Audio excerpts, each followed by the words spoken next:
Hello, my name is Nicola Stevens. I'm the Assistant Head Teacher for Achievement and Progress here at Priory School. I just want to take the time to put this video together to explain the report card and the changes that have been made for Key Stage 3. So, as usual, you have some information on the front letter regarding what each section actually means and what to look at, particularly when it looks at AR age, and I'll come back to that in a second. I do want to highlight one thing that I would be keen for you to complete. That is a feedback from this report that we're doing now. It's important for us to know whether this is right or not, and how we could improve that. So, on the report card, which is the main aspect of what you'll be looking at, obviously you can see name, tutor and house, that normal information.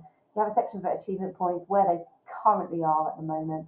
The same with behaviour logs, so any negative points that they've received within that term. This will give you an indication of how they are getting on here at Priory School. As you can see at the moment, this student is getting on incredibly well. The AR age is to do with the accelerated reader age. So we have the year and then we have the month. So this is suggesting that this child's reading age, according to accelerated reader, is 12 years and 5 months. If I just explain this bit using the text that's in here. So it's regarding what's basically come out of a program called Accelerated Reader. We have attached some reading material alongside this to support your understanding. But what it's used for is it's used to monitor students' reading abilities 3 times over the year. It's to try to improve students' reading skills, but also it's to highlight the need for any intervention for those students to support them with their reading. What you can do as parents, obviously, just as a reminder, is to support them with their reading by ensuring they read up to 30 minutes a day and make sure that they sign their reading log when they're doing that.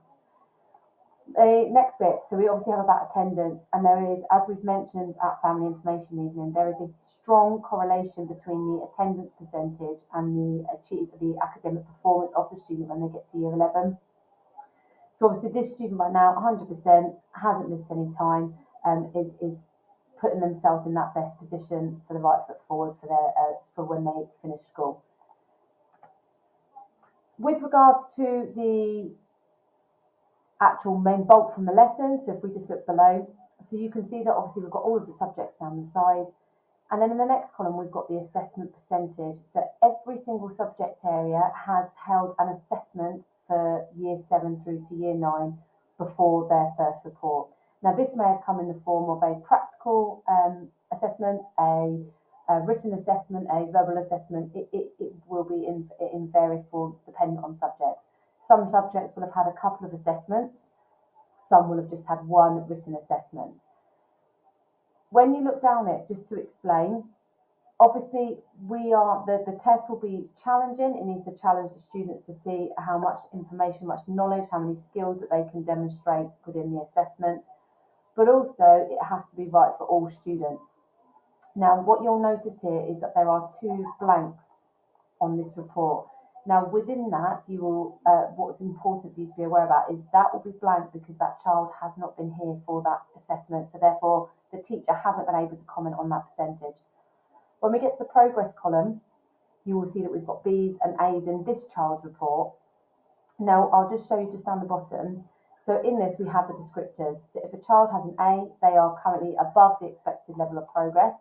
So if we see here in French, they are above where they would be expected to be. And this is taken into consideration where they were at primary school as well within that, what they did, if they're currently a year 8 student, what they did when they were in year 7. You will also, where we're aiming for, is for all students to be a B, for them to be actually meeting the expected levels of progress. This still means that child is progressing, but they are progressing at a good rate. If they get an A, that means they're going way above and beyond what their expected levels of progress are now. The concerns will become when the child has a C in the levels of progress because they are currently not doing what we would like them to do. Now, progress isn't about obviously behaviour. We take into consider everything. So it's that attitude to learning. It is how they answer any verbal questions within the class. They're written, how they answer questions. Do they challenge themselves to take on more, to answer more, to expand their answers in further detail? So the progress column is not just about this assessment percentage that has been gained. it includes every aspect of when they're in their lessons. So the good thing with regards to progress, what you can do is then you can use the next columns that maybe help you to understand if your child had a C as to why maybe they are not progressing in the right way. So attitude to learning, again, we have a key down the bottom that you can refer to. So A is excellent, B is good, C is room for improvement, and D is inadequate. So you can see this child has a strong amount of A's, and there are a couple of B's in there too. So I'll just read out the excellent and then inadequate. So your child demonstrates high levels of engagement throughout the lesson and always works to the best of their ability.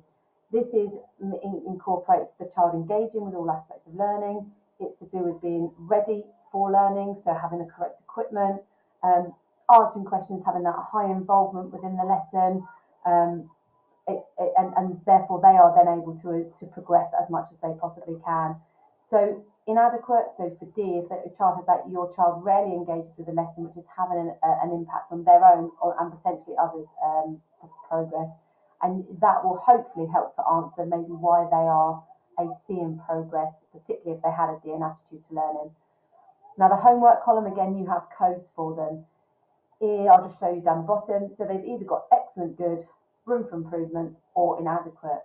Now the excellent, if the child has an A, which you'll notice this child does have quite a few A's, that means that that child is always completing that homework. That child is also completing it to an excellent standard.